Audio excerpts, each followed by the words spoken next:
prêt? Ça, c'est Burke. Il neige 9 mois par an et il grêle le reste du temps.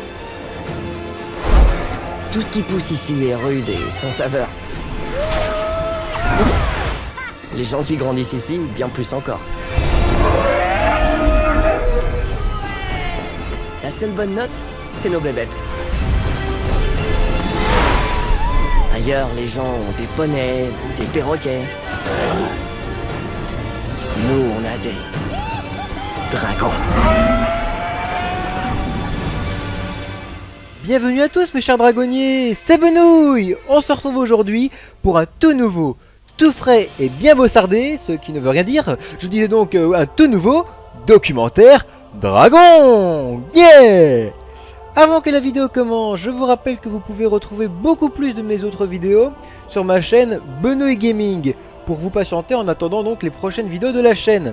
Ça me ferait également très plaisir de vous y accueillir en plus de cette chaîne-ci. Le lien se trouve dans la description de la vidéo ou bien alors à la fin de la vidéo. Bref, oui, je sais, je parle pour rien, vous êtes là pour le documentaire, donc allons-y! Aujourd'hui, je vais vous parler d'un dragon terrifiant et très dangereux. Le Murmure Mortel. Rien que son physique fait déjà flipper quoi. Il ne possède aucune patte. Il rampe comme un serpent pour se déplacer. Ou bien, il peut voler aussi, hein. C'est justement pour ça qu'il a 2 ailes. Oh, c'est pas vrai! Et quand ils volent, leurs queues font des mouvements de spirale.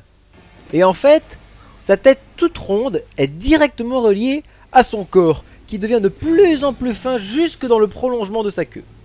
Ses yeux n'ont pas de pupilles, un regard vide que nul n'a envie de croiser.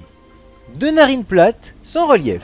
Il possède aussi plein de pics sur son corps, et il peut projeter ceux de sa queue sur ses ennemis, comme le dragon vipère. Et ça repousse très vite, donc c'est une très bonne arme. Mais le plus impressionnant chez lui reste bien évidemment sa bouche, ou plus précisément sa dentition. Il possède 6 rangées de dents pointues en rond dans sa bouche, tournant comme des scies circulaires. Et en plus, il possède une rangée de dents plus grande et plus pointue tout à l'avant de sa bouche. Mais ces dents-là ne tournent pas. Merci Astrid! Ça peut tout déchiqueter sur son passage. Vous imaginez des centaines de dents comme celle-là tournant dans tous les sens, dévastant tout sur leur passage, terre, racines, rochers, rien ne leur résiste! Les enfants, n'y mettez surtout pas votre main. Waouh! Et quel joli dent! Et pour les bébés, contrairement à ce qu'on croit, c'est encore pire. Quand un murmure mortel vient d'éclore, il est presque plus dangereux qu'un adulte. Il contrôle ni leurs mâchoires, ni leurs épines. C'est un peu comme s'ils étaient des lames de scie hors de contrôle. Poursuivons. Le Murmure Mortel fait partie de la classe des rocailleux. Oui, comme le gronk. Déjà, car sa peau est très dure, mais aussi car il peut se nourrir de pierres ou de terre. Environ 14 mètres de long. Il possède quelques variations de couleurs, souvent proches du gris, du brun, un peu du vert foncé ou un peu bleu, mais ce sont des couleurs poussiéreuses. Ils sont assez désavantagés car ils ont une mauvaise vue, surtout s'il y a de la luminosité. Et d'ailleurs, chose importante à retenir, si un murmure mortel vous attaque, le meilleur moyen de le repousser, c'est de l'éblouir. La lumière du soleil l'aveugle, c'est ça sa faiblesse. T'as entendu ça? Faisons-le sortir de son trou!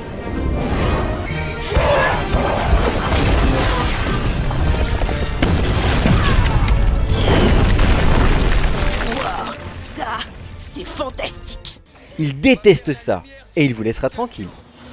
Alors, on n'aime pas ça, hein? Règle numéro 1, toujours se souvenir des faiblesses des dragons. Comme tous les dragons quasiment, il possède un grand souffle de feu limité à 6 tirs, mais qui met du temps à se recharger. On l'entend arriver de loin, mais ne fait pas beaucoup de bruit. On peut juste entendre des petits murmures bien flippants arriver au loin. D'où son nom, le Murmure Mortel. Taisez-vous. Écoutez. Pourquoi faut qu'on écoute au juste? Vous allez vous taire. Comment elle veut qu'on entende quelque chose si elle crie tout le temps? Le murmure. En revanche, il a une qualité incroyable. C'est pour sa mémoire. Il peut se souvenir d'un visage ou d'un événement des années plus tard. Et c'est de loin le dragon le plus rancunier du monde. T'as vu ça? On aurait dit une morsure. Pas n'importe quelle morsure. Elle a été infligée par un furie nocturne. Ils se sont déjà rencontrés. Ils ont des comptes à se rendre. Jusqu'où sont capables d'aller deux dragons qui ont des comptes à se rendre? Jusqu'à la mort? Donc, vaut mieux pas trop avoir d'ennui avec lui.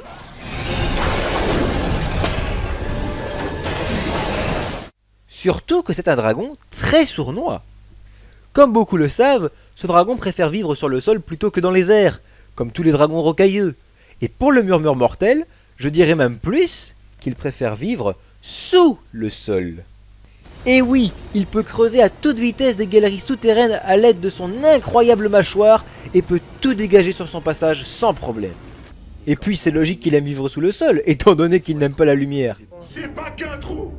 On dirait un village souterrain! Et donc, il est malin. Il s'en sert aussi pour attaquer. Attaquer depuis le sol. Et les murmures mortels frappent depuis le sol. Mais ils ne sont quand même pas capables de creuser n'importe quoi avec leurs dents. Non, par exemple le métal, ils n'en sont pas capables. J'ai un dernier détail important à vous expliquer sur lui. Mais avant cela, je dois vous expliquer quelques petites autres choses. Il faut savoir que les dragons en général raffolent d'une plante appelée de l'herbe au dragon. C'est une variété d'herbes qui les détend, les calme et les apaise. C'est une astuce bien utile pour calmer ou dresser un dragon agressif. Et tant qu'on y est, je vais aussi vous parler d'une autre plante appelée la racine de dragon. Cette plante fait l'effet complètement inverse. Elle énerve les dragons. Ça leur donne envie de se battre même s'ils sont amis. Et ça peut devenir très violent. De la racine de dragon. Oh non, de la racine de dragon, mais c'est terrible! Vous savez pas ce que c'est que de la racine de dragon, je me trompe? J'en ai aucune idée. La racine de dragon, c'est comme de l'herbe au dragon. Les dragons en raffolent, mais au lieu de leur donner envie de se détendre ou de dormir, ça leur donne envie de... De s'arracher les pattes et de se mordre les ailes jusqu'à en mourir? Tout à fait. Il n'y a que les dragons rocailleux qui ne sont pas affectés par cette plante, comme les gronques ou les murmures mortels. Enfin bref, revenons-en à l'herbe au dragon. Donc rappelez-vous, ça calme les dragons. Sauf que le murmure mortel est l'unique exception. Il n'aime pas l'herbe au dragon. Ça n'a pas d'effet sur lui. Pourquoi? Eh ben ça, j'en sais rien du tout. Pourtant les autres dragons rocailleux, eux, subissent l'effet de cette plante. Donc j'ai vraiment pas d'explication. Eh bien voilà les amis, je pense que nous avons fait le tour de ce dragon. Bon, clairement c'est un dragon très sauvage. Et qui en plus est très attaché à son lieu de naissance. Donc vaut mieux pas qu'ils éclosent près de chez vous. Sinon, ils vont venir vous causer de gros problèmes pendant très longtemps. Alors, pour répondre à votre question, en dresser un n'est pas impossible. Et le seul qui a réussi est Alvin le traître. Voilà, et bah écoutez, un grand merci à vous d'avoir suivi cet épisode. N'oubliez pas de me rejoindre donc sur mon autre chaîne pour plus de contenu se trouvant dans la description. Et nous, on se retrouvera bientôt pour de nouvelles vidéos les amis. Allez, ciao tout le monde!